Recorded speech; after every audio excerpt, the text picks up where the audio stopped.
नमस्कार प्यारे दोस्तों, शुरुआत करते हैं अलीराजपुर ज़िले की। दो ज़िले आपको पढ़ा चुके हैं, ये हमारा तीसरा ज़िला है जिसका नाम है अलीराजपुर ज़िला। पिछले वीडियो का प्रश्न था अशोकनगर किस संभाग में आता है, उसका सही आंसर था ग्वालियर संभाग में आता है। सही आंसर दिया है चेतना ने, भूरी ने, श्रीओम ने, रवि ने और पारस ने। इन पांचों ने बिल्कुल सही आंसर दिया है। बहुत बड़े आंसर दिया आपने, बहुत बढ़िया। आज के वीडियो का प्रश्न है शहडोल संभाग में कौन कौन से ज़िले आते हैं। उन सभी ज़िलों के नाम कमेंट बॉक्स में आपको देना है। अब शुरुआत करते हैं हमारा अलीराजपुर ज़िला। उससे पहले मोटिवेशनल लाइन पढ़ लेते हैं। चले हैं जिस सफ़र में कोई अंजाम तो होगा जो हौसला दे सके, अरे ऐसा कोई नाम तो होगा। जो दिल में ठान ली है कामयाबी को अपना बनाने की, तो कोई ना कोई इंतजाम तो होगा। अरे कामयाबी के लिए कोई ना कोई इंतजाम तो ज़रूर होगा। शुरुआत करते हैं आज के इस ज़िले की। देखिए प्यारे दोस्तों, ये आपका अलीराजपुर ज़िला है। क्या है आपका? ये अलीराजपुर ज़िला है। इसकी सीमा झाबुआ से लगी है, झाबुआ के बाद धार से लगी है और धार के बाद बड़वानी से। किससे लगी है? आपकी बड़वानी से। इन तीनों जिलों से सीमा लगी है। साथ में इसकी सीमा गुजरात को टच करती है और महाराष्ट्र को लगी है। तो कुल मिला के बात यह है कि अलीराजपुर ज़िले की सीमा झाबुआ, बड़वानी और इसके बाद धार ज़िले को टच करती है। ठीक है, तो ये बातें आपको ध्यान रखनी है।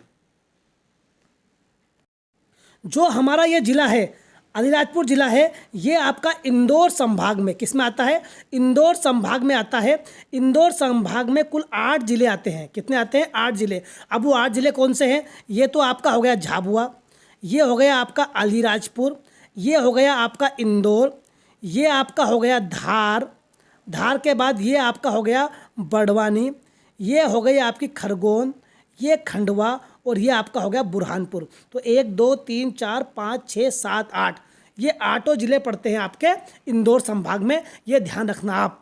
बढ़ते हैं हम आगे।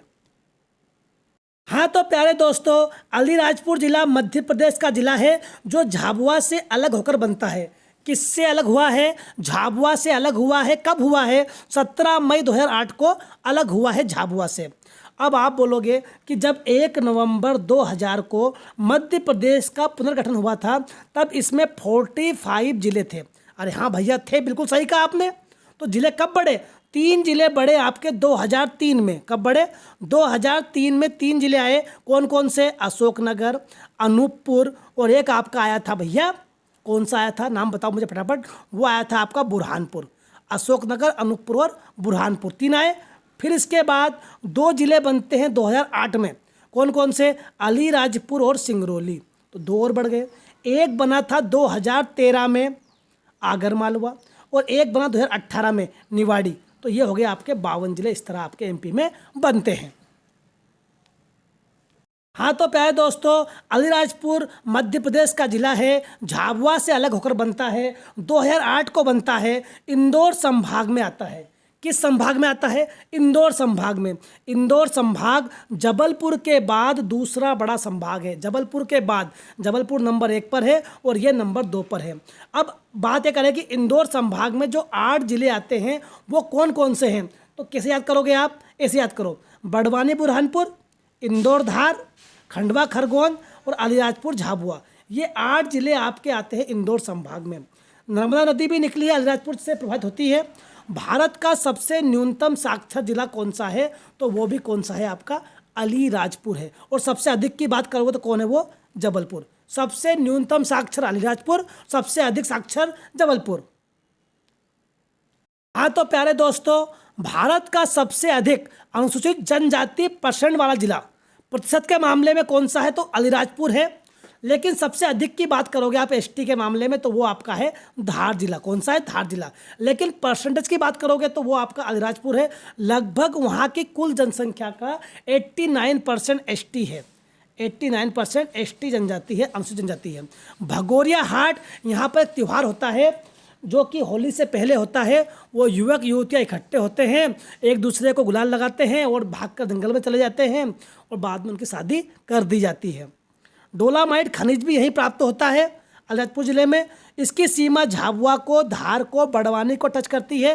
साथ में 2 राज्यों को भी टच करता है, गुजरात और महाराष्ट्र राज्य को भी इसकी सीमा टच करती है। इंदौर संभाग में आता है आपका अलीराजपुर, जिसमें 8 जिले हैं, खंडवा खरगोन, धार इंदौर, अलीराजपुर झाबुआ, ठीक है, और बुरहानपुर बड़वानी। तो ये 8 जिले आते हैं आपके इंदौर संभाग में, ये भी आपको याद होना चाहिए। साथियों, अलीराजपुर में भील, भिलाला, बारेला, कोटवाल आदि जनजातियां पाई जाती है। ये आपको ध्यान रखना है, भील, भिलाला, बारेला, कोटवाल आदि जनजाति पाई जाती है आपकी अलीराजपुर में। अलीराजपुर जिले में एक गांव है भाभरा गांव। क्या था? भाभरा गांव, जहां पर चंद्रशेखर आजाद जी का जन्म हुआ था, ठीक है। महान क्रांतिकारी, महान कहेंगे इनको। 23 जुलाई 1906 को इनका जन्म हुआ था अलीराजपुर जिले के भाभरा गांव में, और 27 फरवरी 1931 को इलाहाबाद के अल्फ्रेड पार्क में खुद को गोली मार ली थी। इसीलिए इस पार्क का नाम कर दिया है आज़ाद पार्क। क्या कर दिया है? आज़ाद पार्क इस पार्क का नाम कर दिया गया है। ये भी आपको ध्यान रखना है। भील, भिलाला, बारेला और कोटवाल। सर्वाधिक अनुसूचित जनजाति वाला जिला ये कौन सा है आपका? धार। कौन सा है? धार है। लेकिन सर्वाधिक अनुसूचित जनजाति प्रतिशत वाला जिला कौन सा है? तो वो आपका अलीराजपुर है। कौन सा है? अलीराजपुर जिला आपका है। ध्यान रहेगा आपको, तो ध्यान रखना ये बात। न्यूनतम की बात आए तो न्यूनतम एसटी वाला जिला जो आपका है, चाहे परसेंटेज किसी मामले में कर लो, तो वो आपका भिंड जिला है। न्यूनतम एसटी वाला जिला या न्यूनतम एसटी परसेंटेज वाला जिला भी कौन सा? आपका भिंड ही है। अंत में मोटी मोटी बातें पढ़ लेते हैं कि अलीराजपुर जिला है एक आदिवासी बाहुल्य जिला है। यहाँ पर लगभग 89% एसटी जनजाति पाई जाती है, 89%, ठीक है। और जो अलीराजपुर जिला है ये हमारे इंदौर संभाग में आता है। कहाँ पर आता है? इंदौर संभाग में आता है। इसके बाद आदिवासी खेल महाविद्यालय भी कहाँ पर बना है? ये भी आपका अलीराजपुर ज़िले में बना हुआ है। ये भी आपको ध्यान रखना है। अलीराजपुर ज़िले के भाभरा गांव में चंद्रशेखर आजाद का जन्म हुआ था। ये जानकारी आपको याद रखनी है। दूसरी बात, अलीराजपुर ज़िले के बारे में 1-2 बात और भी याद रखनी है आपको कि अलीराजपुर ज़िले की सीमा झाबुआ, बड़वानी और आपके धार को टच करती है। इंदौर संभाग में 8 जिले आते हैं। तो पूरी बातें आपको ध्यान रखनी है अलीराजपुर ज़िले से। इसी के साथ दी एंड करते हैं आज के वीडियो की। मिलते हैं अगले वीडियो में, तब तक के लिए जय हिंद, जय भारत।